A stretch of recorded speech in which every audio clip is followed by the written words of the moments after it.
ఘనమైన నామానికి మేము స్తోత్రాలు తండ్రి. ఈ వారం అంతా మమ్మల్ని కాపాడారు. తిరిగి మీ సన్నిధిలో కూర్చొని తండ్రి అని ఆరాధించుకుని మీ మాట వినే ధన్యత భాగ్యం మాకు ఇచ్చారు. అందుని బట్టి స్తోత్రాలు తండ్రి. రోజు భూమి మీద మనుషుల జీవితాలను చూస్తున్నప్పుడు వారు ఎందుకు బ్రతుకుతున్నారో తెలియక బ్రతుకుతున్న ఈ సమాజంలో కేవలం మీ కృపతో మమ్మల్ని భద్రపరిచి మీ వాక్యంతో మీ సన్నిధినిస్తూ లోకంలో ఒకరిగా మేము కలిసిపోకుండా తండ్రి మీ మాటతో మమ్మల్ని హెచ్చరిస్తూ మా ఆత్మీయ జీవితాన్ని తండ్రి మీద నిలబెట్టుకోవడానికి మీరు చేస్తున్న సహాయాన్ని బట్టి స్తోత్రాలు తండ్రి. మరొక మారు మీ సన్నిధిలోకి మీ పిల్లలంతా వచ్చారు. మీ మాట కొరకు ఎదురు చూస్తున్నారు. జీవం కలిగిన మీ మాట, అలాగే మా జీవితాలలో ఉన్న తప్పులను దిద్దే మీ మాట మాకు ఈరోజు వినిపించి తండ్రి మీ మాటలతో మా హృదయాన్ని నింపుకొని ఈ లోకంలో మీ కొరకు ప్రత్యేకింపబడిన వారిగా బ్రతుకుటకు కృప చేయండి. వినడై ఉన్న వాక్యం విషయంలో మాకు తోడుగా ఉన్నట్టు క్రీస్తు పేరట ప్రార్థన ఉన్నపాడు అడిగి వేడుకొంచున్నాము తండ్రి. అవునా చెరవచ్చిన అందరికీ క్రీస్తు నామములో నా శుభాభివందనాలు తెలియజేస్తున్నాము. దేవుని పిల్లలారా, దేవుడి మహాకృప వలన కాపాడబడ్డ వారంతా తిరిగి దేవుని సన్నిధిలో కూర్చున్నాం. ఒక మంచి అంశాన్ని ఈరోజు మనం నేర్చుకుంటున్నాం. మారు మనసుకు తగిన ఫలాలు ఫలిస్తున్నాము. దేవుని పిల్లలారా, పరలోకంలో ఉన్న తండ్రి తన మనసంతా బైబిల్గా రాయించి మన చేతుల్లో పెట్టాడు. ప్రతిరోజు బైబిల్ మనకు చదువుతున్నప్పుడు తాను మన గురించి ఏమనుకుంటున్నాడో అవి మనకు చెప్పాలనుకున్నాడు.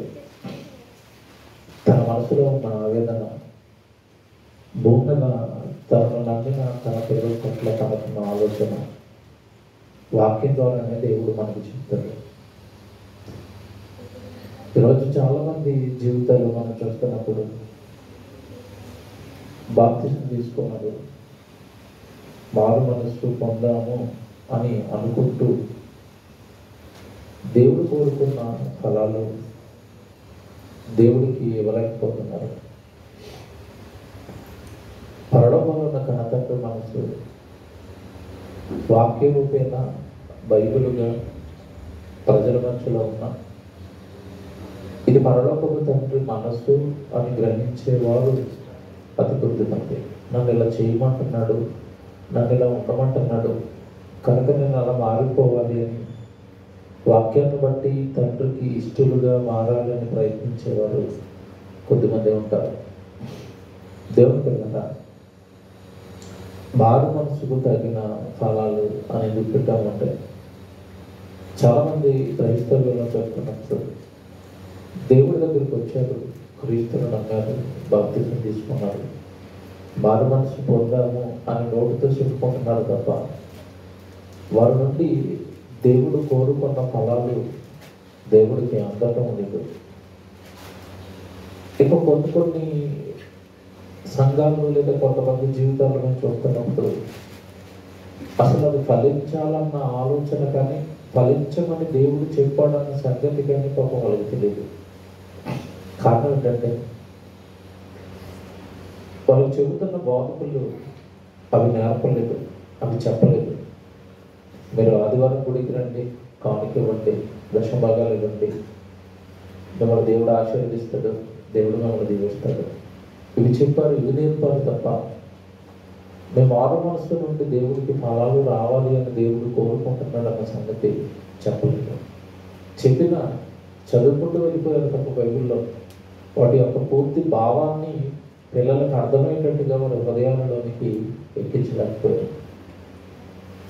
దేవుడు మారు మనసు పొందిన తర్వాత చాలా కార్యక్రమాన్ని మన మీద పెట్టాడు, చాలా బాధ్యతలు మన మీద పెట్టాడు. కానీ చాలామంది ఏం చెప్పారు అంటే మారు మనసు వరకు తీసుకొచ్చి విడిచిపెట్టేశారు. మీరు బాప్తిసం తీసుకుంటే చాలు, అయిపోయింది ఇక. దేవుడి దగ్గరకు వచ్చేస్తున్నారు కదా ప్రతి ఆదివారం, అయిపోయింది అసలు. ఇది ఎలా ఉంది అంటే, నువ్వు స్కూల్కి వెళ్ళిపోయావు కదా చాలు అన్నట్టుగా ఉంది. స్కూల్లో జాయిన్ అయిపోయావు కదా ఇక చాలు అన్నట్టుగా ఉంది. స్కూల్లో జాయిన్ అయిపోతే అయిపోయిందా? స్కూల్లోకి వెళ్ళిపోతే అయిపోయిందా? తర్వాత స్టార్ట్ అవుతా వాడికి వర్క్, క్లాస్ వర్కులు, హోంవర్కులు, సబ్జెక్టులు, పరీక్షలు, ఎన్నో వాడు కష్టాలు పడితేనే కానీ వాడు అనుకున్న హైయర్ స్టాండర్డ్కి వాడు వెళ్ళినప్పుడు కేవలం బాప్తిసం తీసుకొని గుడికి వెళితే అయిపోయింది అని చాలామంది అనుకుని అక్కడ ఆగిపోయారండి. దేవుడు మారు మనసు తర్వాత ఫలాలు కావాలి అని ఖచ్చితంగా కోరుకుంటున్నాడు. బైబిల్లో ఒక మాట మీకు చూపిస్తాను. మత్తయి సువార్త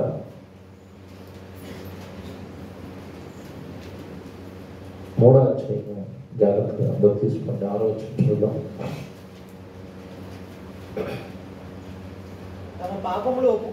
మత్తయి సువార్త 3వ అధ్యాయం 6వ వచనం. యేసుక్రీస్తుల వారికి ముందు బాప్తిస్మం ఇచ్చే యోహాను గారు బాప్తిస్మాలు ఇచ్చారు. అలా బాప్తిస్మము వస్తున్న ప్రజలతో ఈయన మాటలు మాట్లాడుతున్నాడు. అప్పటికే చాలా మందికి బాప్తిస్మలు ఇచ్చాడు. శాస్త్రులు, పరిసయ్యులు, సదుకయ్యులు ఈ గుంపు బాప్తిస్మానికి వస్తున్నప్పుడు బాప్తిస్మానికి ముందే వాళ్ళకి ఒక వార్నింగ్ ఇస్తున్నాడు. ఇక్కడ 6వ వచనం చదవండి. తమ పాపములు ఒప్పుకొనుచు యోర్దాను నదిలో అతని చేత బాప్తిస్మము పొందుచుండెను. అతడు పరిసయ్యులలోను సద్దూకయ్యులలోను అనేకులు బాప్తిస్మము పొందవచ్చుట చూచి. ఎవరు వస్తున్నారు? పరిసయ్యులు, సద్దూకయ్యులు. ఎవరు వీళ్ళు పరిసయ్యులు, సద్దూకయ్యులు?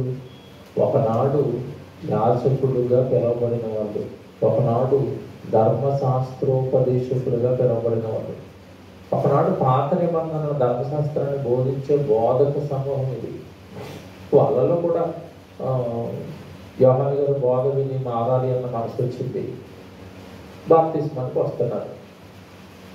వస్తున్న వాళ్ళని చూచి, ఇంకా బాప్తిస్మం ఇవ్వలేదు. అక్కడ ఇచ్చాడా? ఇంకా ఇవ్వలేదా? ఇవ్వలేదు. బాప్తిస్మానికి వస్తున్న వాడిని చూచి వెంటనే డైలాగ్ అక్కడ ఏముంది? సర్ప సంతానమా. చెరువు దగ్గరికి వచ్చేసారు, డ్రెస్ పెట్టుకుని మేము బాప్తిస్మం తీసుకుంటాము, గుంపుగా నిలబడ్డారు. ఆవిడ చూసి సర్ప సంతానమా అన్నాం అనుకోండి, మేము బాప్తిస్మం తీసుకుంటారా? ఆయన అదే చేస్తున్నాడు చూడండి. అందుకే యోహాను గారికి అసలు భయం లేదు, మొహమాటము లేదు. వచ్చిన వాళ్ళని చూసి సర్ప సంతానమా అన్నాడు. సర్ప సంతానం అంటే దుష్ట సంబంధులు అని అర్థం. అంటే దేవుడి పిల్లలు కాస్త ఎవరి పిల్లలుగా మారిపోయారు. ఇది అర్థం కాక ఒక మహానుభావుడు క్రైస్తవ్యంలో సర్ప సంతానం అంటే ఏంటో తెలుసా? అక్కడ ఒక మర్మం ఉంది. ఆ మర్మాన్ని మీకు చెప్తానని ఇంత లావు పుస్తకం రాసాడు. నేను ఆశ్చర్యంగా కూడా ఏంటా పుస్తకం చదివితే అసలు ఏముందంటే, సర్ప సంతానం అంటే ఏంటనుకుంటున్నారు? ప్రారంభంలో ఏదైనా తోటలో నుంచి అవ్వమ్మ దగ్గరికి ఎవరు వచ్చారు? సర్పం వచ్చింది కదా. ఆ సర్పం వల్ల అవ్వమ్మ పిల్లల్ని కనదట. ఆల్రెడీ సర్ప సంతానం అంట. ఎవరుంది? ఒక ఎప్పుడు బైబిల్ చదవనాడు, అబ్బా అయ్యగారికి దేవుడు పరిశుద్ధాత్మ దేవుడు బయలుపరిచాడు ఈ మనం అంటున్నాడు. అప్పుడు మనిషికి సర్పానికి పిల్లలు పుడతారా? ఫూలిష్ కదండి. అంటే అర్థం కాక వాడు బుర్రలో పుట్టింది రాసేసాడు. దుష్ట సంతానమా అని ఉంటుంది. ఇప్పుడు సర్ప సంతానమా అని ఉంది కనుక సర్పము మనుషులకి పిల్లలు పుట్టారని రాశాడు. దుష్ట సంతానమా అని ఉంటుంది కొన్ని చోట్ల బైబిల్లో. ఇప్పుడు దానికి ఏం రాయాలి? సాతాను మనుషులు పిల్లలకి అన్నారని రాయాలి. అంతేగా దుష్టుడు అంటే ఎవరు? ఇప్పుడు ఏమంది? బుర్రలు పనిచేయవద్దు క్రైస్తవులు కొంతమంది. అందుకే బోధ విషయంలో జాగ్రత్త అని చెప్తూ ఉంటాను. ఎవరితో పడితే వాళ్ళు వినకూడదు, ఏది పడితే వినకూడదు. చాలా జాగ్రత్తగా ఉండాలి బోధ విషయంలో.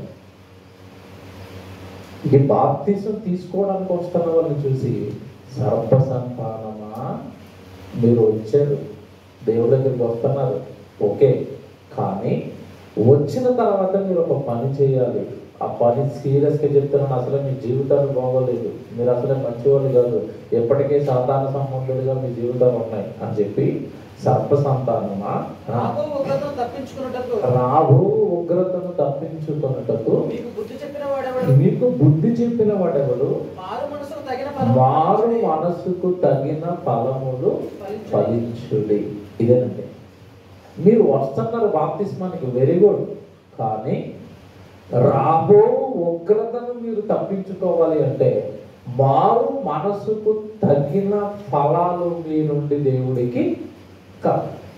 ఇక్కడ మీరు జాగ్రత్తగా ఆలోచించాలి. బాప్తిస్మం తీసుకుంటే సరిపోతుంది అంటున్నాడా యోహాను గారు? తీసుకున్న తర్వాత మీరు మారి దేవుడి దగ్గరికి వచ్చారు కనుక ఆ మారు మనసుకు తగిన ఫలాలు దేవుడికి ఇవ్వకపోతే వాళ్ళ మీదకి ఏమొస్తుంది అంటున్నాడు? దేవుని ఒక్కట. ఇక్కడ దెయ్యం క్రైస్తవ్యాన్ని తెలివిగా దారి మళ్ళించింది. క్రీస్తు యేసు నందున్న వాడికి ఏ శిక్షా విధి లేదు. బైబిల్లో ఉంది ఆ వాక్యం. ఆ వాక్యం చూపించి చాలా మంది అంటున్నారు, అసలు ఒక్కసారి బాప్తిస్మం తీసుకున్నామంటే నీకు శిక్ష లేదు పో అంటారుగా. బాప్తిస్మంలోనికి నువ్వు ఒకసారి వచ్చావంటే నువ్వు ఏం చేసినా నువ్వు పరలోకానికి వెళ్ళిపోతావు అంటున్నారు. తప్పండి. మారు మనసుకు తగిన ఫలాలు ఫలిస్తేనే రాబో ఉగ్రత నుండి మనిషి తప్పించుకుంటాడు. బాప్తిస్మం అనేది జస్ట్ ఒక మెట్టు, పరలోకానికి ఒక మెట్టు ఎక్కాడు, సంఘంలోనికి చేర్చబడ్డాడు, దేవుని కుమారుడుగా దేవుని కుమార్తెగా అధికారాన్ని సంపాదించాడు. బాప్తిస్మం అంటే అక్కడితో అయిపోలేదు, అక్కడ నుండి ప్రారంభమైంది దేవుడిలో ఎదుగుదల. ఫస్ట్ మెట్టు మాత్రమే. కనుక మారు మనసు పొందడానికి లేదా బాప్తిస్మం తీసుకోవడానికి వచ్చిన వాళ్ళతో అంటున్నాడు, మీరు మారు మనసుకు తగిన ఫలాలు ఫలించండి, లేదంటే దేవుని ఉగ్రత తుదమట్టుకు మీ మీదకి వస్తుంది. ఇంకా కింద చూద్దాం, ఇంకో మాట అంటాడు అక్కడే, ఇంకో మాట అంటాడు చూడండి. బాప్తిస్మం పొందవచ్చు చూసి సర్పసంతానమా రాబో ఉగ్రతను తప్పించుకున్నట్టు మీకు బుద్ధి చెప్పిన వాడెవడు? మారు మనసుకు తగిన ఫలములు ఫలించండి. అబ్రహాము మాకు తండ్రి అని మీలో మీరు చెప్పుకొని తలంచవద్దు. దేవుడి రాళ్ల వలన అబ్రహామునకు పిల్లలను పుట్టించగలడని మీతో చెప్తున్నాను. 10వ జాగ్రత్త చదవండి. ఇప్పుడే గొడ్డలి చెట్ల వేరున ఉంచబడి ఉన్నది కనుక మంచి ఫలము ఫలింపని ప్రతి చెట్టును నరకబడి అగ్నిలో వేయబడును. ఏమండి? మంచి ఫలములు ఫలింపని ప్రతి చెట్టును నరకబడి అగ్నిలో వేయబడును. ఏమంటే ఇప్పుడు ఈ నరకము అగ్ని అనగానే చెట్టు గురించా మనిషి గురించా? మనుషుల గురించే. ఫలింపని ప్రతి ఒక్కరూ కూడా నిత్యాగ్ని దండనకు వెళ్ళిపోతారు. బాప్తిస్మం తీసుకున్న తర్వాత, మారు మనసు పొందిన తర్వాత మీ నుండి కాస్త ఫలాలు రావాలి దేవుడికి. ఆత్మ సంబంధమైన ఫలాలు, మారు మనసుకు తగిన ఫలాలు. ఒకవేళ అవి లేవు అంటే నీ మారు మనసు వృధా అవుతుంది, నీ బాప్తిస్మం వృధా అవుతుంది. ఫలాలు లేని ప్రతి చెట్టు నరకబడి ఎక్కడికి వెళుతుంది? నిత్యాగ్ని దండనకు వెళుతుంది. ఇది మనసులో పెట్టుకుంటే ఎప్పుడు కూడా బైబిల్ చదివేటప్పుడు అంటే, బైబిల్ వెంటనప్పుడు కానీ బైబిల్ చదువుతున్నప్పుడు కానీ విషయం అర్థమయ్యేంత వరకు విడిచిపెట్టకూడదు. ఇది దేవుడి మనసును అర్థం చేసుకునే సూత్రం. దేవుడు నీకు అర్థమయ్యే విధానం, నీ ఆత్మీయ జీవితాన్ని బలపరుచుకునే విధానం ఏంటంటే, ఎప్పుడు కూడా బైబిల్ మనం చదువుతున్నప్పుడు ఒక విషయం మనకు అర్థం కాకపోతే అక్కడ స్టాండ్ అవ్వాలి. ఏదో చెప్తున్నాడు నాకు అర్థం అవ్వలేదు, ఏంటి తండ్రి అని దేవుడిని అడగాలి, దైవజనుడిని అడగాలి. అక్కడున్న విషయాన్ని పూర్తిగా మన హృదయం గ్రహించేంత వరకు ఆ విషయం పైన మన మనసు కేంద్రీకరించాలి. ఏమంటే మారు మనసుకు తగిన ఫలాలు అని ఏమంటే క్రైస్తవ్యం చాలాసార్లు చెప్పింది. ఏం చెప్పారంటే ఏం చెప్పారు? మారు మనసుకు తగిన ఫలాలు మీరు ఫలించండి. ఇది ఏ ఫలాలు? ఏమివ్వాలి? అసలు ఆ ఫలాలు ఏంటి? అవి ఎక్కడైనా బైబిల్లో మరో చోట రాశాడు దేవుడు. ఆ మనసు ఎలాగండి మాకు అర్థమవుతుంది? దేవుడు మనసు ఏదో ఫలం ఇవ్వమంటున్నాడు కదా, ఎలా ఇవ్వాలి మేము అని ఏమైనా ఆలోచించారంటే ఆలోచించలేదంటే. ఇంకా కొంతమంది ఏం చేస్తారంటే బైబిల్ చదివేటప్పుడు ఏదైనా సందర్భం అర్థం కావట్లేదు అనుకోండి, అర్థం కాదు మనకెందుకు, దాన్ని విడిచిపెట్టి ముందుకెళ్ళిపోవడం. అంతే కదండి. ఎప్పుడైనా బైబిల్లో ఒక సందర్భం అర్థం కాకపోతే దాన్ని విడిచిపెట్టి ముందుకెళ్ళిపోతారు, అర్థం కాదు విడిచిపెట్టి ముందుకెళ్ళిపోతారు. ఏమన్నా ఇక్కడ కూర్చొని మీ అందరూ మత్తయి సువార్త చదివారని అనుకుంటాను. నేను మొదటి పుస్తకం కనుక ఖచ్చితంగా చదువుకుంటాను, గ్యారంటీ. మత్తయి సువార్తలో మొదట ఏముంటుంది చెప్పండి? అబ్రాహాము కుమారుడైన దావీదు కుమారుడైన యేసుక్రీస్తుల వారి వంశాలు. ఆ తర్వాత చెప్పండి ఏముందన్న? తర్వాత ఏముంది? రెండవ వచనం గురించి అంతా వంశావళి ఉంటుంది. చాలా మంది అండి ఆ పేర్లు కూడా నోరు తిరగవు. మనకెందుకు ఈ గోళని డైరెక్ట్గా కింద వేసుకుని జనదానికి నుంచి ఉంటుంది, అక్కడికి జంపైపోతారు. చాలా సంవత్సరాలు అండి నేను తొలినాళ్ళలో బైబిల్ చదువుతున్నప్పుడు ఎందుకు ఈ పేర్లు మనకేమో అవసరం, జంపై నేను వెళ్ళిపోయేవాడు. రిపీటెడ్గా బైబిల్ చదువుతాను నేను. చదివితే చదవడం మళ్ళీ ఎందుకంటే బైబిల్ ఇంకా చదువు పనే ఉందండి, చదవటమే. నేను చదువుతున్నప్పుడు రోజు స్ట్రక్ అయింది. మనము బైబిల్లో ఉన్న ప్రతి దాంట్లో నుంచి దేవుడు మనకి ఏదో నేర్పడానికి రాస్తాడు కదా. అలాంటప్పుడు మత్తయి సువార్త 2వ అధ్యాయంలో వంశావళి పేర్లు రాశాడు అంటే ఇక్కడ కూడా మనకి ఏదో నేర్పుతున్నాడు అని ఆగిపోయి అక్కడ ఉన్న పేర్లు వాళ్ళ జీవితాలు చదివినప్పుడు అండి దేవుడు మహానుభావుడు అక్కడ 2వ అధ్యాయం నుంచి కనబడుతున్న పేర్లతోనే చాలా సబ్జెక్టు మనకి నేర్పుతాడు. ఎప్పుడైనా దేవుడి చిత్తమైతే ఇక్కడ చెప్తానండి, అది చెప్పాలి. వెరీ యూస్ఫుల్ అండి మన ఆత్మీయ జీవితానికి. అది ఆ వంశావళి గురించి మాట్లాడాలంటే 3-4 గంటలు రీసెర్చ్ చేస్తే అంతా అది ఎందుకు రాశాడో అర్థమయ్యేసరికి అండి చాలా ఆనందపడిపోయింది నేనైతే. చాలా అంటే చాలా ఆనందం. ₹1 డ్రా దొరికిందంటే ఎలా ఉంటుంది సహజంగా మనసులకి, అంతకంటే ఎక్కువ ఆనందం దొరికింది నాకు. ఆ మత్తయి సువార్తలో ఉన్న ఆ వంశావళిలో ఉన్న దేవుడు దాని వెనకాల, దాన్ని పెట్టడం వెనకాల ఉన్న దేవుడి ఉద్దేశం అర్థమైంది. దేవుడి పిల్లగా అంటే బైబిల్లో ఉన్న ప్రతి మాట మనకు రాశాడు అంటే ఏదో మనకి నేర్పించడానికి దేవుడు రాస్తాడు.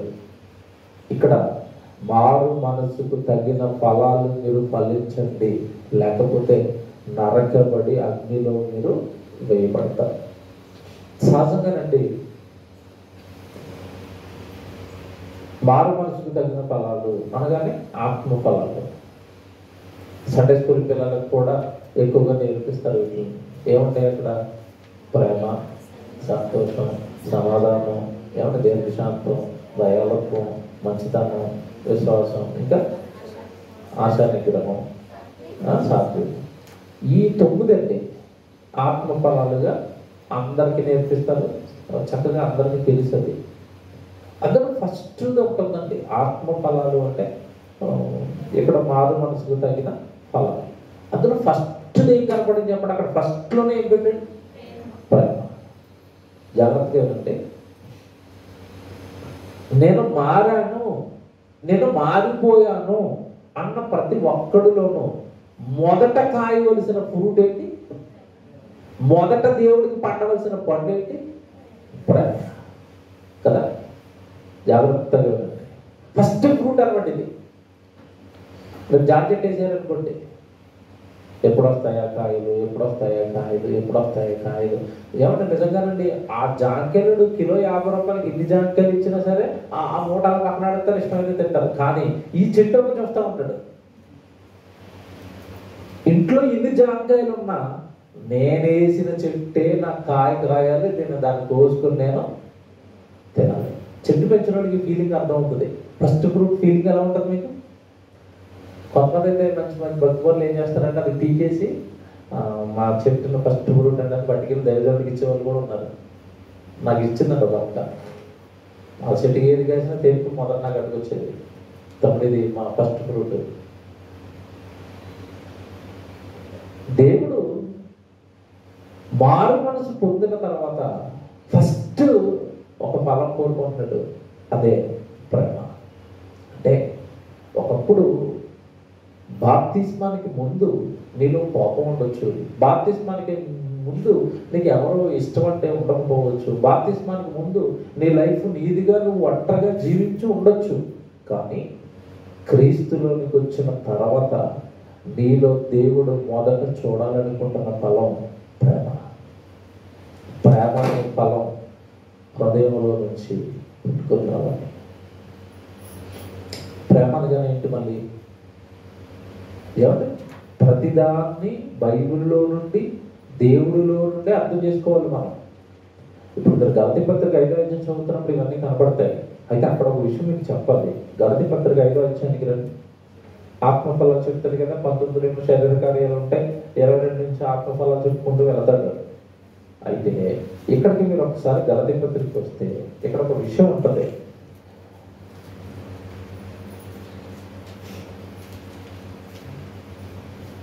పద్దెనిమిది వచ్చిన ఒకసారి చదువుదాం. గలతీ 5:18. మీరు ఆత్మ చేత నడిపింపబడిన ఎడల ధర్మశాస్త్రమునకు లోనైన వారు శరీర కార్యములు స్పష్టమై ఉన్నవి. ఈ లిస్టు మీరు చాలా జాగ్రత్తగా ఆలోచించాలి. క్వైట్ ఆపోజిట్ గా ఆత్మఫలాలు ఉంటాయి. 19 ఏముంటది మీకు తెలిసినవి కూడా. శరీర కార్యములు స్పష్టమై ఉన్నవి. అవి అనగా జారత్వము, అపవిత్రత, కాముకత్వము, విగ్రహారాధన, అభిచారము, ద్వేషములు, కలహములు, మత్సరములు, క్రోధములు, కక్షలు, భేదములు, విమితములు, అసూయలు, మత్తతలు, అల్లరితో కూడిన ఇవన్నీ కూడా ఏ కార్యాలంట? మీకు మాట్లాడుతున్నాం, జాగ్రత్తగా నా వైపులో ఉండే. ఇప్పుడు ఇక్కడ లిస్ట్ ఇచ్చాడు కదా, శరీర కార్యాల లిస్టు. ఈ లిస్టులో ఉన్న దేవుడు చెప్పిన ఏది మనలో లేదా? బాగా ఆలోచించుకుని చెప్పాలి. భేదములు అంటే అర్థం ఏంటి?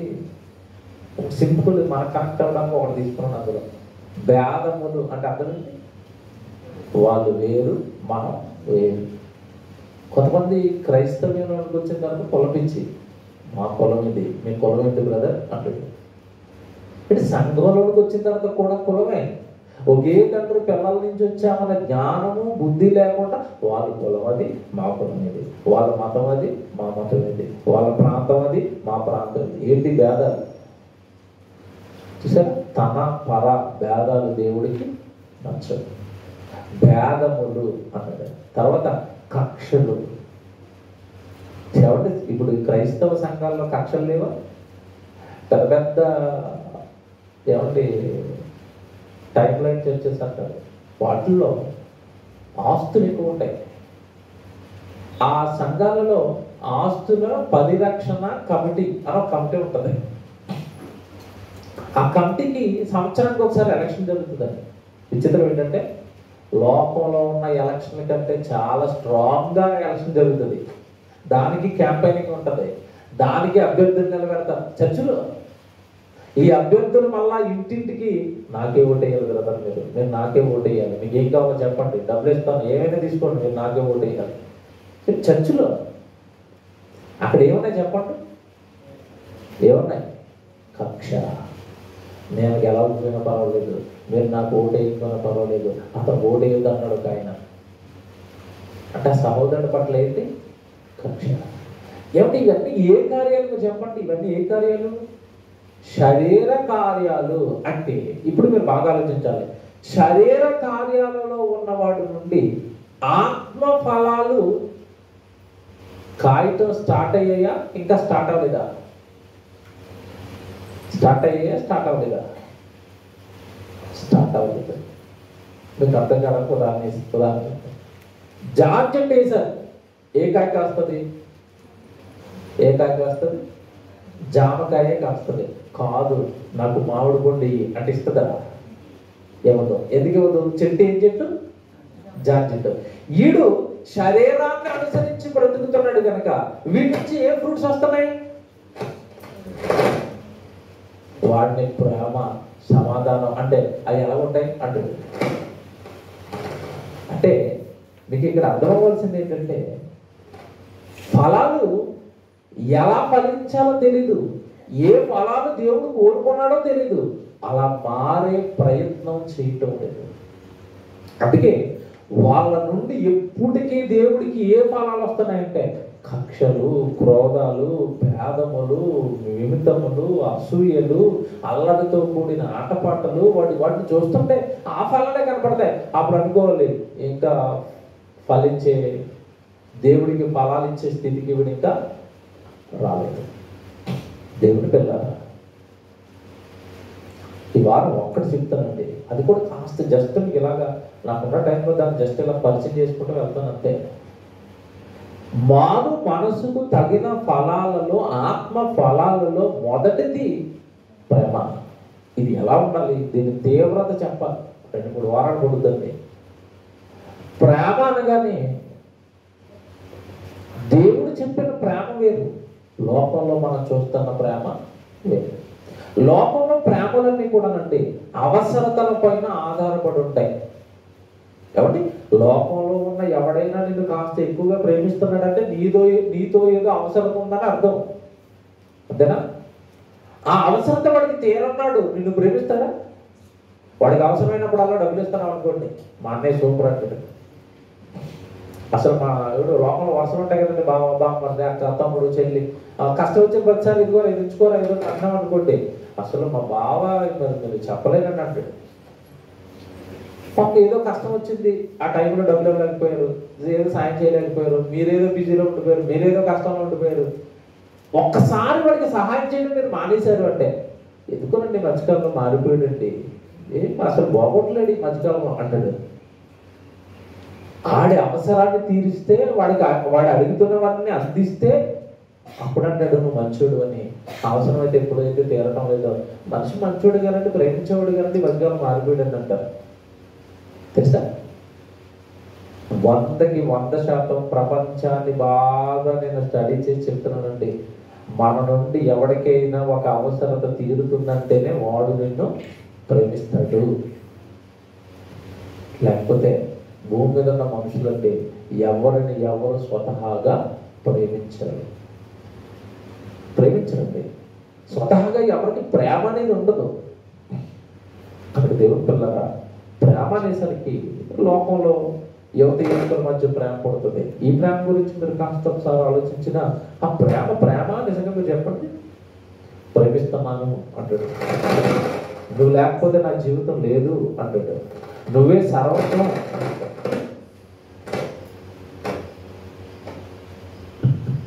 అలా అంటున్న వాడు మీరు చూస్తున్నారు, వార్తలు కానివ్వండి, న్యూస్ కానివ్వండి, మీరు చూస్తున్నప్పుడు నువ్వే సర్వస్వం వాడు ఏం చేస్తున్నాడో మీకు తెలియదు కదండి.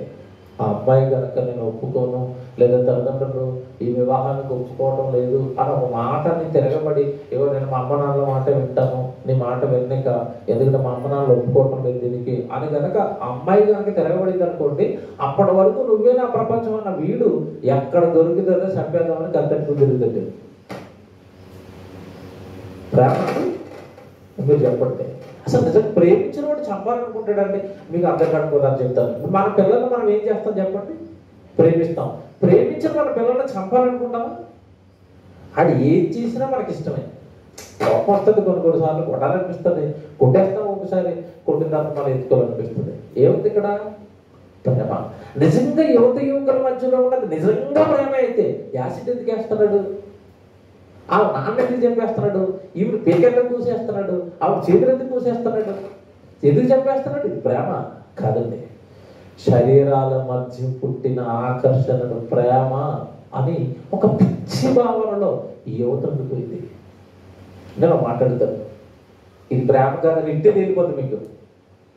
ఆయన చూడగానే ఈ అమ్మాయి అతను నాకు నచ్చాడు, అతన్ని ఇచ్చి మీరు పెళ్లి చేయకపోతే నేను చచ్చిపోతానంటుంది.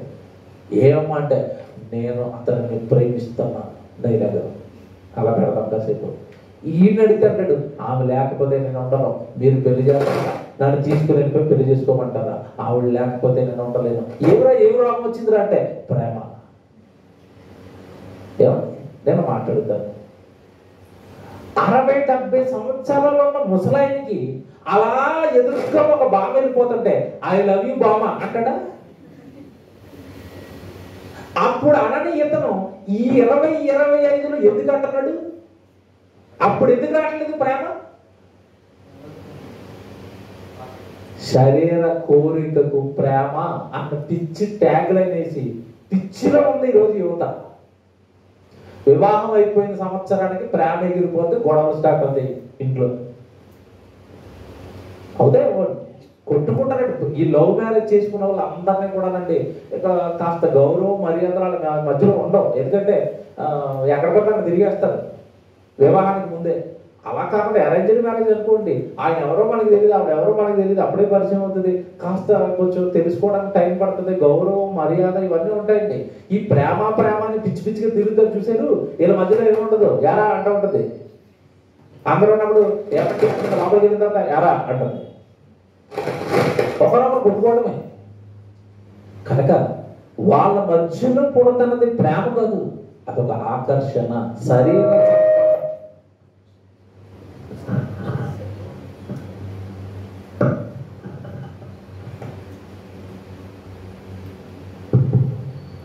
శరీర సంబంధమైన మనస్సు అన్నది బైబిల్ దాన్ని. అంటే ఈ శరీరానికి ఒక మనస్సు ఉంది, అది 15 సంవత్సరాల్లో ఒకలా ప్రవర్తిస్తుంది. యవ్వనుడు జాగ్రత్తగా ఉండండి, ఇది మీకు తెలియకే పోతారు ఇక్కడే.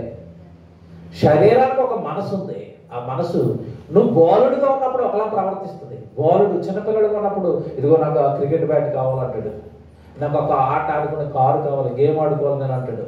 అంటే ఈ పసితనంలో లేదంటే బాలుడుగా ఉన్నప్పుడు నీ మనసు అది ఆటలాడుకునే వస్తువులు కావాలి, కారు కావాలి, గేమ్ ఆడుకోవాలి, ఇది పసితనంలో ఉన్న మనసు. అది కాస్త టీనేజ్లోకి వచ్చేసరికి మనసు వీటి నుంచి శరీరంలో వచ్చిన హార్మోన్స్ తేడాల వలన నీ శరీరం మరొకటి కోరుకుంటుంది. అమ్మాయి అబ్బాయిని కోరుకుంటున్నాడు, అబ్బాయి అబ్బాయిని కోరుకుంటుంది. అప్పుడు తల్లిదండ్రులు అసలు ఇష్టం ఉంటారండి. వీడు చిన్నోడుగా ఉన్నప్పుడు అంటే మా నాన్న నాకు హీరో, నాన్న నాకు బొమ్మ కావాలి, నాన్న నాకు కారు కావాలి, నాన్న నాకు అది కావాలి, అమ్మాయి నాకు అది కావాలంటారు పిల్లలుగా ఉన్నప్పుడు అండి. వీళ్ళు టీనేజ్లోకి వచ్చేసరికి వీళ్ళ మీద ఉంటుంది ఇక మనసు, ఎవరెవరి మీద గోళ్ళు అవుతూ ఉంటుంది. పిచ్చి మీకు ఇది. శరీరం చేస్తున్న మాయ, శరీరం చేస్తున్న తప్పులు ఇవి. శరీర సంబంధమైన మనస్సు అంటుంది బైబిల్. బైబిల్ దగ్గరికి రండి, ప్రతి దానికి ఆన్సర్ చెప్తుంది బైబిల్. మనసు జాగ్రత్త. అప్పటి వరకు అమ్మ నాన్న అంటున్న వీళ్ళు ఇంకా అమ్మాయిని చూడడం అబ్బాయిని చూడడం మొదలు పెడతారు. మనసు మోసం చేస్తుంది. ప్రేమ ఏమండి, ఏదో ప్రేమ కావ్యాలు లోకంలో చూసి తాజ్మహల్, చార్మినార్లు ఇవన్నీ నాటకాలే. వాటిని చూసి ఆ పిచ్చిలో పడకండి. ప్రేమ అంటే అది కాదు. ప్రేమ అంటే ఎలా ఉంటుందో తల్లిదండ్రులు చూపించే ప్రేమ చూడండి. మీరు వాళ్ళు బాధ పెట్టినా ప్రేమిస్తారు, మీరు వాళ్ళని ఏమన్నా ప్రేమిస్తారు, వాళ్ళకు లోబడకపోయినా ఒక మాట అన్నా తర్వాత మళ్ళీ దగ్గర తీసుకుంటారు. ఇది ఒరిజినల్గా తల్లిదండ్రుల్లో దేవుడు పెట్టాడు కనుక దేవుడి ప్రేమది తల్లిదండ్రుల నుంచి మీకు అందుతున్న ప్రేమ. యువకుల ప్రేమ ప్రేమ కదండి, ఖచ్చితంగా చెప్తాను. అది ప్రేమే కాదు. తిరగబడేసరికి ఆడు విశ్వరూపం చూపిస్తాడు. నువ్వు ఒక్కసారి రివర్స్ అయ్యేసరికి ఆడు విశ్వరూపం చూపిస్తాడు. నువ్వు ఒక్కసారి అలా కాదు ఇలాగ అనేసరికి ఆవిడ విశ్వరూపం చూపిస్తుంది. ప్రేమలు కాదు ఇవి. శరీర సంబంధమైన ఆకర్షణలు పిచ్చులు పడకండి, పోతాయి జీవితాలు. ప్రేమ అంటే బైబిల్ చెప్పింది. యోహాను గారు రాసిన మొదటి పత్రిక, ఇది ప్రేమ అంటే. యోహాను గారు రాసిన మొదటి పత్రిక 3వ అధ్యాయం 15వ వచనం చూడండి.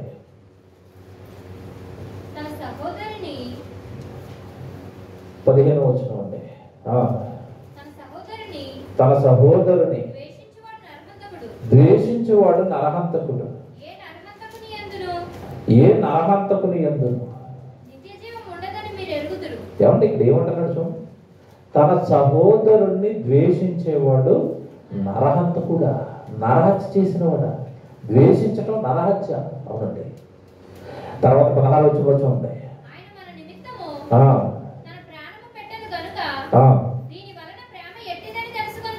చూసారండి, ప్రేమ అంటే ఏంటో చెప్తున్నాడండి. ప్రేమ అంటే ఏంటంట, ఆయన మీ నిమిత్తము తన ప్రాణాన్ని పెట్టాడు గనుక దీని వలన ప్రేమ ఎట్టిదని తెలుసుకొనుచున్నామంటే అర్థం ఏంటి చెప్పండి.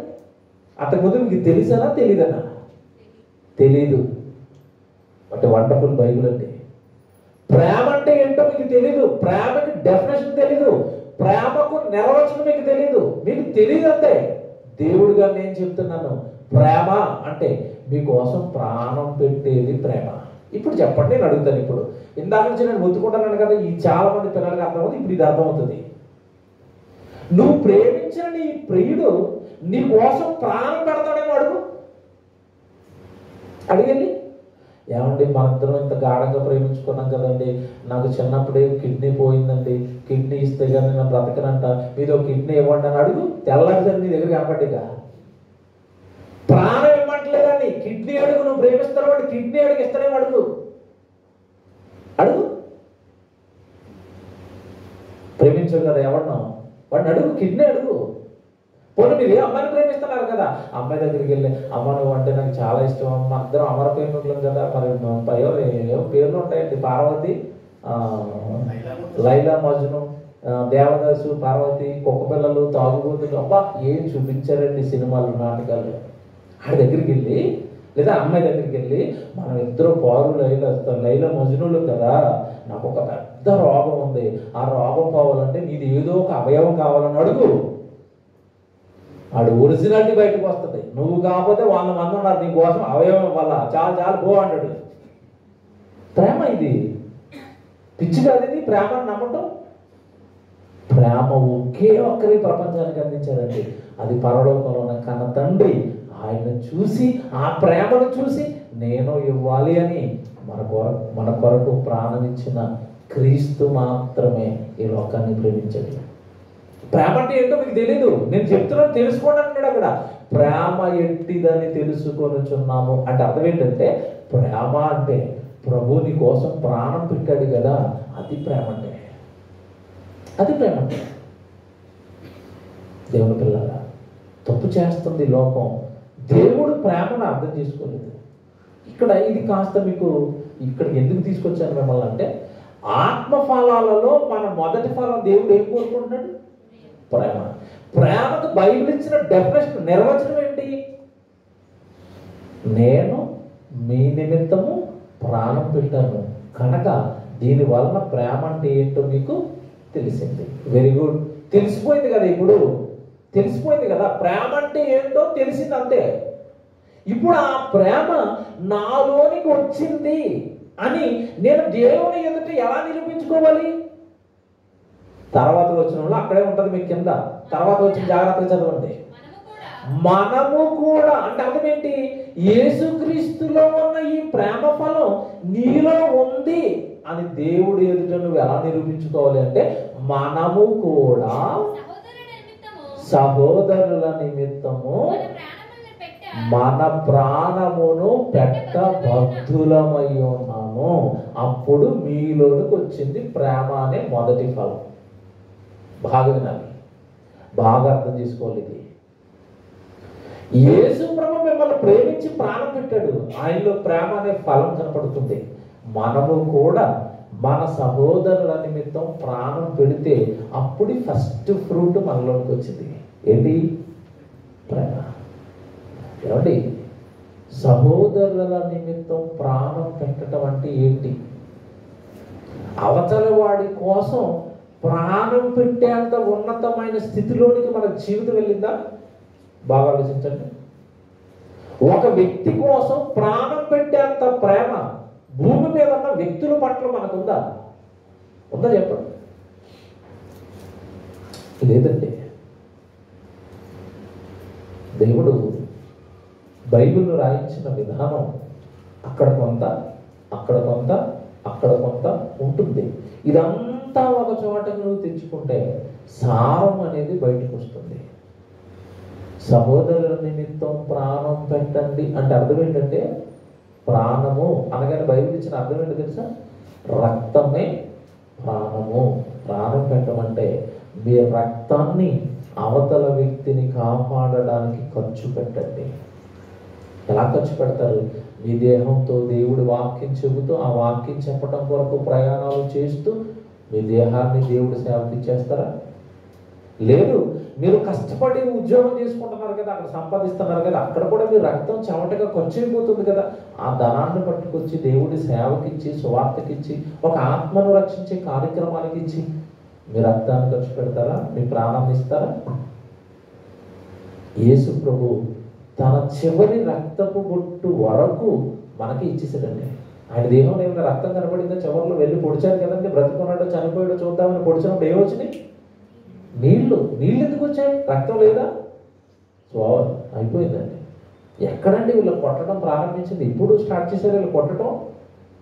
ఉదయం 9 గంటలకు పట్టుకుంటే అక్కడి నుంచి కొడుతూ కొడుతూ కొడుతూ కొడుతూ తీసుకొచ్చు ఏమంటే ఆ యెరూషలేము వీధుల్లో తీసుకొస్తున్నప్పుడు సిలువేసి మళ్ళా ఏమంటే ఆ బరువు పోయటం. రక్తం ఎందుకు వెళ్ళిపోయింది తెలుసా? యేసుప్రభుది ఒక చోట గాయమైన తర్వాత అండి చేతిని ఇలా గట్టిగా బిగిస్తున్నాం అనుకోండి, అక్కడ చేయమొస్తుంది చెప్పండి, బ్లడ్ వచ్చేస్తుంది. ఒంటి నిండా గాయాలండి, దున్నేశారు శరీరాన్ని. అలా ఒంటి నిండా గాయాలు ఉన్నప్పుడు పైన ఒక బరువు వేసి ఆ బరువును లాగొట్టనప్పుడు శరీరం అంతా ఇలా బరువును పట్టుకుంటుంటే అయిన గాయాల్లోంచి ఏం కారిపోతుంది చెప్పండి? రక్తం అండి. అందుకే యేసుప్రభు శరీరంలో చివరికి ఒక రక్తపు బొట్టు కూడా లేకపోవడానికి కారణం ఇదే. ఉదయం 9 గంటలకి కొట్టడం ప్రారంభిస్తేనండి, కొట్టిన తర్వాత ముళ్ళ కిరీటం పెట్టి శరీరం అంతా రక్తం కారిపోతుంటే పైన బరువైన సిలువేసి ఆ వీధుల్లో అలా ఊరేగించుకుంటూ తీసుకెళ్లారు. అక్కడెక్కడైనా మళ్ళా పడిపోతుంటే మళ్ళా పడుతున్నారు. ప్రేమ కదా ఇది? ఏమండి, ఏదైనా మనం అప్పుడప్పుడు దేవుడు పని చేస్తున్నప్పుడు చిన్న కష్టం రాగానే, శోధన రాగానే మీ మనసు ఏమనిపిస్తుంది చెప్పండి? ఏమనిపిస్తుంది చెప్పండి? మనకెందుకు ఇది? మనకే పట్టిందా? ఎవరో చేయరు, మనకెందుకు ఈ కష్టాలు? అప్పుడప్పుడు మీటింగ్లు పెట్టినప్పుడు రాత్రి 1 గంట 2 అయిపోతుంది పనులు చేసుకోవడానికి. అందరూ పోయి నిద్రపోతూ ఉంటారు, వీళ్ళు గ్రౌండ్లో పని చేస్తూ ఉంటారు. చాలా మందికి ఎలా ఉంటుందంటే, ఎవరు రావట్లేదండి పనికి, మేము ఒక్కరిమే చేస్తున్నాం, మేము ఎందుకు చేయాలి ఇది? మేము ఎందుకు చెయ్యాలి అన్నప్పుడు యేసు ప్రభు సిలువ ఎందుకు మోయాలి? నీకోసం. ఎందుకు నీకోసం దెబ్బలు తినాలి? ఎందుకు నీకోసం ముళ్ళ కిరీటం పెట్టించుకోవాలి? ఎందుకు యెరూషలేము వీధుల్లో అంత రక్తాలతో ఆ శిలువను నీకోసం మొయ్యాలి? అది జ్ఞాపకం చేసుకోసారి. ఇప్పుడు కూడానండి మన విశ్వాసం బలంగా ఉండాలి అంటే మనుషులను చూడకూడదు. ఇప్పుడు బతుకులు చెప్తాడు, విశ్వాసమునకు కర్తయు దానిని కొనసాగించువాడునైనా యేసు వైపు చూపు ఎవరి వైపు ఉండాలి? బలహీనపడుతుందా? విశ్వాసం బలపడుతుందా?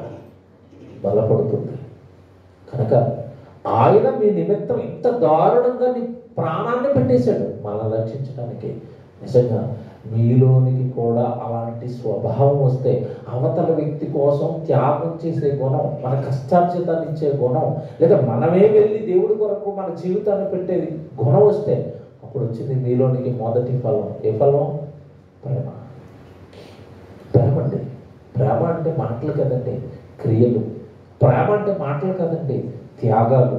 ప్రేమ అంటే మాటలు కదండి, దేవుని ఎదుట కష్టపడే తత్వం ప్రేమ. యేసుప్రభు జీవితం, అపోస్తలుల జీవితం, ప్రవక్తల జీవితం, వీళ్ళందరిలోనూ ఏం కనబడుతుందంటే సాటి సహోదరుని పట్ల ప్రేమ. మీరు పాత నిబంధనలో ఎస్తేరు గ్రంథం చదివారు? ఎస్తేరు గ్రంథం చదివారు కదండి.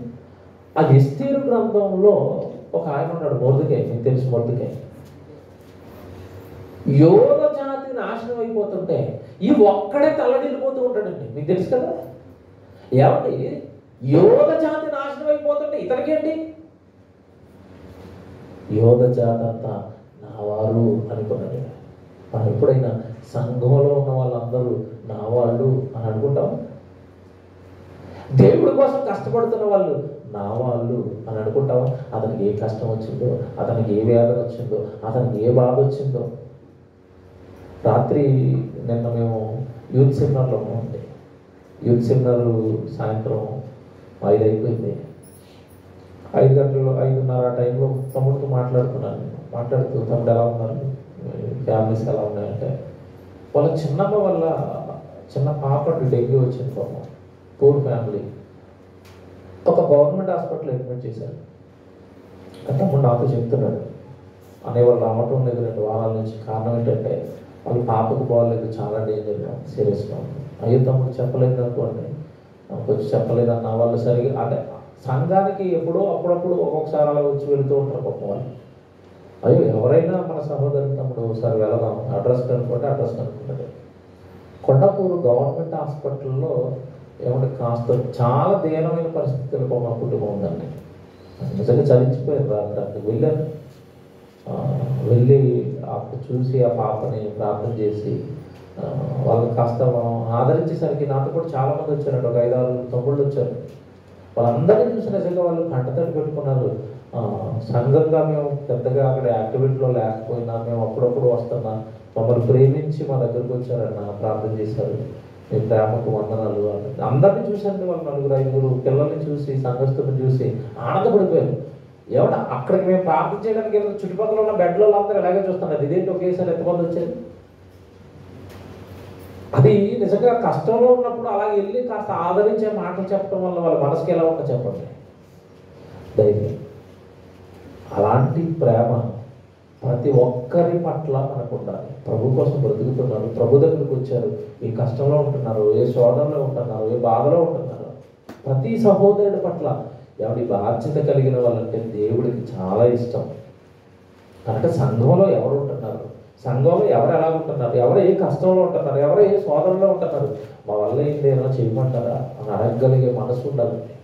ఆ రోజు మొదటికే యోధ జాతంతో నాశనంలో పడిపోతుంటే ఏదో తన కుటుంబానికి ప్రమాదం వచ్చినట్టుగా ఆ యోధ జాతిని కాపాడడానికి ఎస్తేరు విషయంలో ఎంత సీరియస్ అయిపోతాడో మీకు తెలియదు కాదు. ఎస్తేరు, నువ్వు వెళతావా, రాజు దగ్గరికి వెళ్ళకపోతావా, నువ్వు వల్ల అవ్వకపోతే చెప్పు, నేను దేవుడు ఇంకొకటి అడుగుతాను, ఇంకొక రూపంలో దేవుడు మాకు సహాయం చేస్తాడు, నువ్వు చేస్తావా చేయవా, ఎలాగైనా యోధ జాతిని మన ఇద్దరు ఇప్పుడు ఏం చేయాలి, కాపాడాలి. ఏంటంటే ఆ జాతి అనగానే అంత ప్రేమ ఏంటండి.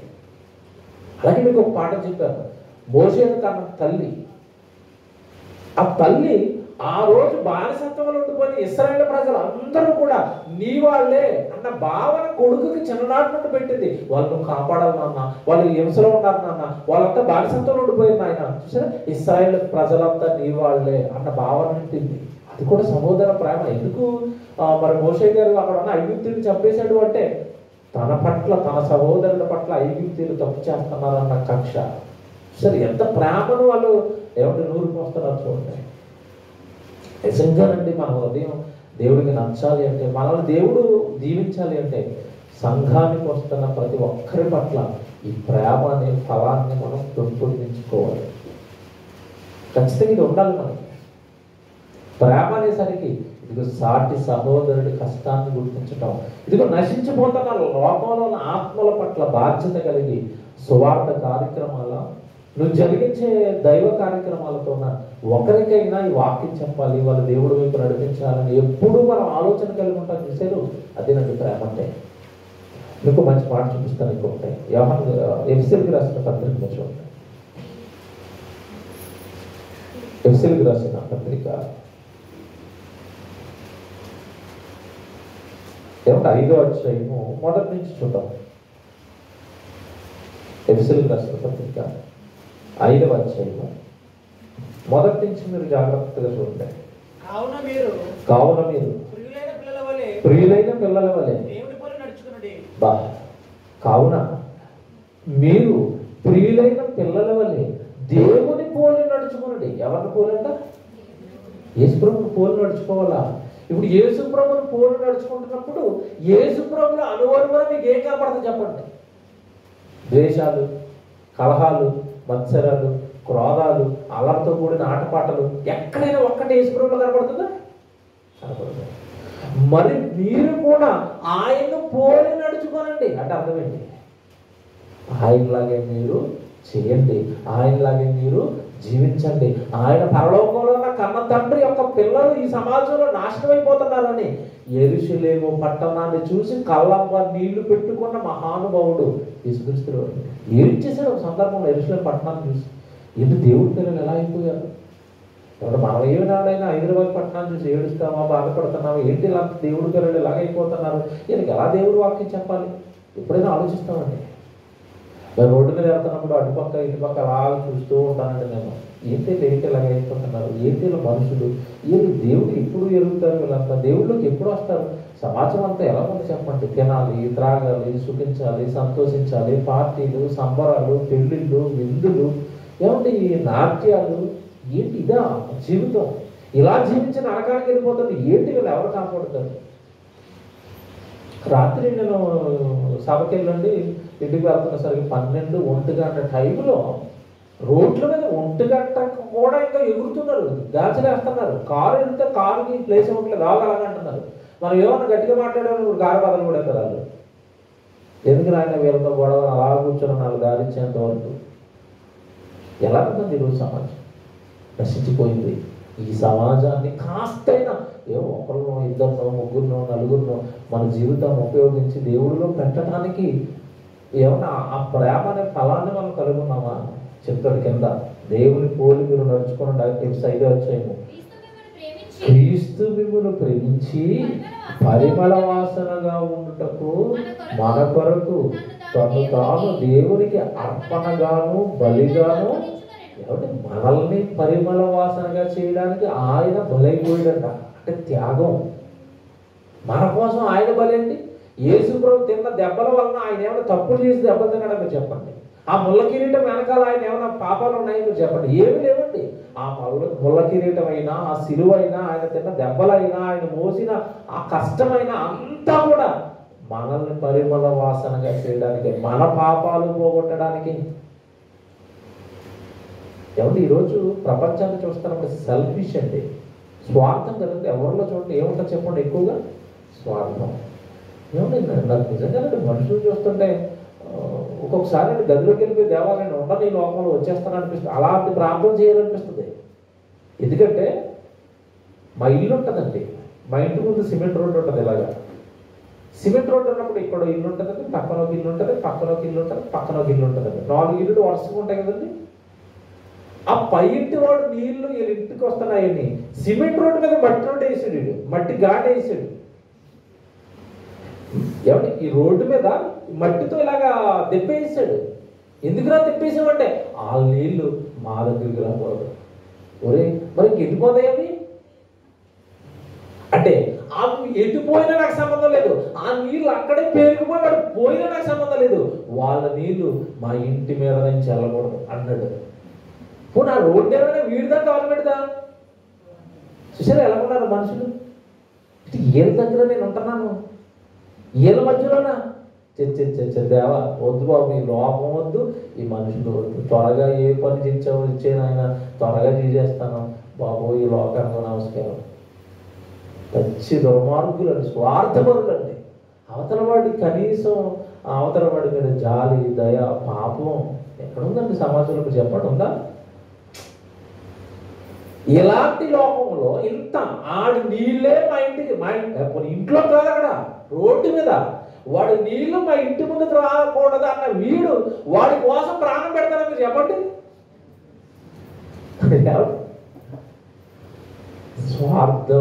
స్వార్థం అలివేసిందండి ఈ లోకాన్ని. ఉండలేము ఈ లోకంలో. ఇక్కడ యేసు అంటున్నాడు, మీరు పరిమళ వాసనగా ఉండడానికి నేను బలైపోయాను. అందుకే క్రైస్తవ్యం ఎదుగుతుందండి. అందుకే యేసు ప్రభువుని నమ్మే వాళ్ళు నానాటికి ఎందుకు పెరుగుతున్నారంటే నిస్వార్థమైన ప్రేమ అనే ఫలం ఆయనలో మనకి కనబడుతుంది. కనుక దేవుని పిల్లరా, చివరికి ఇక్కడ మీకు చెప్పేది ఒకటే, ఈ వచనంలో ఆయన చెప్పేది ఒకటే. కింద 2వ వచనం చదవడం వల్ల, క్రీస్తు మిమ్మల్ని ప్రేమించి పరిమళ వాసనగా ఉండుటకు మన కొరకు తాను దేవునికి అర్పణగాను బలిగాను అప్పగించుకోలేను. అలాగుననే, ఇది పట్టుకోండి మీరు, అలాగుననే, సేమ్ యాజ్ ఇట్ ఈజ్, అలాగుననే అంటే అర్థం ఏంటి? అచ్చుగుద్దినట్టుగా అలాగుననే మీరును ప్రేమ కలిగి నడుచుకోనండి అంటే అర్థం చెప్పండి. ఇప్పుడు మీరును అలాగే చేయండి అంటే అర్థం ఏంటి? ఇప్పుడు మీరు కూడా అవతల వాడిని రక్షించడానికి ఏమైనా చేయండి. ఇప్పుడు చెప్తున్నాను, ఇప్పుడు వచ్చాను మొదటికి. మారు మనసుకు తగిన ఫలాలలో మొదటి ఫలం ప్రేమ అయితే, ఆ ప్రేమ అవతల వాడిని కాపాడడానికి నువ్వు చేసే త్యాగం అయితే, మనం ఏమి చేయనప్పుడు ఆ ఫలం మనలోకి వచ్చిందా? రాలేదు. మారు మనసుకు తగిన ఫలాలు ఫలించకపోతే ఆ చెట్టుని ఏం చేస్తారంటే అంటే మనల్ని కూడా ఏం చేస్తాడు? ఇప్పుడు చేసేస్తాడు. ఇంకేమో ఎవరు మనకు అప్లై చేసుకోవడానికి కాస్త బాధగా ఉన్నాయి కదా, తప్పదిగా. వచనం వాక్యాలు వింటున్నప్పుడు ఎలా ఉంటుందంటే అలాగే ఎలాగంటే ఆ మనసు బలి ఉంటుంది మీరే అని జరిగేది. ఎడతారు చాలా మంది మొహం ఏమంటే నాకైనా అది నేను తీసుకునే గుణం నాకు ఉండాలి. మనం ఏ పని చేయట్లేదు అనుకోండి, ఏ పని దేవుడి కోసం చేయట్లేదండి, ఏ భారం ఎత్తుకోలేదండి దేవుడిది, ఏమి సంఘ కార్యక్రమాలు మాకు పట్టదండి, మేమేమి రావండి, మేమేమి చేయమండి, మేమేమి ఉండవండి కార్యక్రమాలలో, పనుల్లో, సువార్త కార్యక్రమాల్లో. అలాంటప్పుడు నీకు ఇంకా ఏం రాలేదు? ఈ ప్రేమ అనే ఫలం రాలేదు. ఇది ఫలించవలసిన ఫలాలలో ఏ ఫలం? ప్రేమ. ఎన్నోది? నెంబర్ ఎంత? ఒకటో కాయే ఇంకా రాకపోతే, ఫస్ట్ ఫ్రూటే రాకపోతే చెట్టు నుంచి, ఇంకా తర్వాత ఎన్ని ఉన్నాయి? 8. ఈ మొదటి కాయే కాయని చెట్టు ఆ 8 కాస్తాయని దేవుడికి నమ్మకం ఉండదా? కనుక నువ్వు ఫలిస్తావా ఫలించవా? ఫలించను అంటావా? యజమానుడు దిగాడు అంజూరం చెట్టు ఉపమానం ఏమంటున్నాడు? 3 ఏండ్ల నుండి ఈ చెట్టు నేను ఏం వెతుకుతున్నాను? ఫలాలు వెతుకుతున్నాను, కాయటం లేదు, నరికి అన్నాడు. మధ్యలో ఒక ఆయన వచ్చాడు, తోటమల్లి. ఆయన వచ్చి అంటున్నాడు, అయ్యారు మీకు వచ్చిన కోపం నిజమే, పొలం మీది, మీరు నీళ్లు పెడుతున్నారు, మీరు ఎరువేస్తున్నారు, అన్నీ మీవే, అన్నీ తింటున్నా ఈ చెట్టు మీకు పండే ఉండడం లేదు. మీకు వచ్చిన కోపం రైటే, నరికేమని. కాకపోతే నాకు ఒక చిన్న రిక్వెస్ట్. ఏంట రిక్వెస్ట్? ఇంకొక సంవత్సరం ఆ చెట్టుని అలాగా విడిచిపెట్టేయండి. ఈ మధ్యలో నేను ఇంకా మళ్ళీ ఎక్కువ నీళ్ళు వేస్తాను, బాగా ఎరువేస్తాను, ఫలించిన సరే, లేకపోతే అప్పుడు మీరు అన్నట్టుగానే దీన్ని నరికేశారు. ఇక్కడ యజమానుడు ఎవరు చెప్పండి? పరలోకంలో ఉన్న తండ్రి. చెట్టు ఎవరు? మనమే. అక్కడ అడ్డుపడుతున్న తోటమాలు ఎవరు? యేసు ప్రభు. ప్రాణం పెట్టాను ప్రభు వాడి కోసం, ముళ్ళ గిరెట్ పెట్టించుకున్నాను, దెబ్బలు తిన్నాను, ఏం చేస్తారా? ఒక్కసారి నా ప్రేమను మళ్ళీ జ్ఞాపకం చేస్తాను, ఇంకొకసారి నా వాక్యాన్ని మళ్ళీ జ్ఞాపకం చేస్తాను, ఇంకొకసారి మారు అని ప్రసంగికుడు, బోధకుడితో, ప్రసంగాల సేవకుడితో చెప్పిస్తాను. అప్పటికీ రాలేదనుకోండి, ఇక మీ ఇష్టమే అన్నది. ఆ పరిస్థితి మన జీవితానికి రాకూడదు అంటే దేవుడు కోరుకున్న మొదటి ఫలాలు మనం ఫలించాలి. ఇది అవ్వలేదండి, వచ్చేవాడు ఇంకా చెప్తాను. ప్రార్థన చేసుకున్నాం. ప్రేమ కలిగిన తండ్రి, మీరు ప్రేమ స్వరూపి. ఆ ప్రేమ మీ ప్రభులోకి వచ్చింది, ఆ ప్రేమ పరిశుద్ధాత్మ దేవుళ్ళలోకి వచ్చింది, ఆ ప్రేమ దేవదూతల్లోకి వచ్చింది, ఆ ప్రేమ ప్రకృతిలోనికి వచ్చింది. అందరూ మమ్మల్ని ప్రేమిస్తున్నారు. కానీ మీ బిడ్డలుగా మాలో ఇది రావాలని మీరు కోరుకున్నారు. ప్రేమ అనే ఫలాన్ని ఫలించండి అని కోరుకున్నా, ఫలాలు లేని చెట్టుల్లా, 3 బారిన చెట్టుల్లా మారు మనసు పొందిన జీవితాలు ఈరోజు ఆగిపోయాయి. దీనివల్ల ఉగ్రత దిగుతుంది అని మీరు రాయించారు. కనుక మీ పిల్లలు జ్ఞాపకం చేసుకొని, భయపడి, లోబడి వాక్యానికి నేను నా తండ్రి కొరకు చేయాలి అన్న ఆశ వారిలో పుట్టించాను. ప్రేమ అనే ఫలాన్ని ఫలింప చేయండి. ఫలాలు లేని చెట్టును నరికేస్తాడన్న సంగతి తండ్రి బైబిల్లో రాయించారు. దానికి భయపడి మేము దేవుడి కొరకు చెయ్యాలి, మేము దేవుడి కొరకు ఇవ్వాలి, మేము దేవుడి కొరకు వెళ్ళాలి అన్న మంచి మనసు మీ పిల్లల్లో పుట్టించారు. వాక్యాన్ని ఫలింప చేయండి. క్రీస్తు గారిపై ప్రార్థన అడిగి వేడుకొచ్చున్నాను తండ్రి. ఆమె.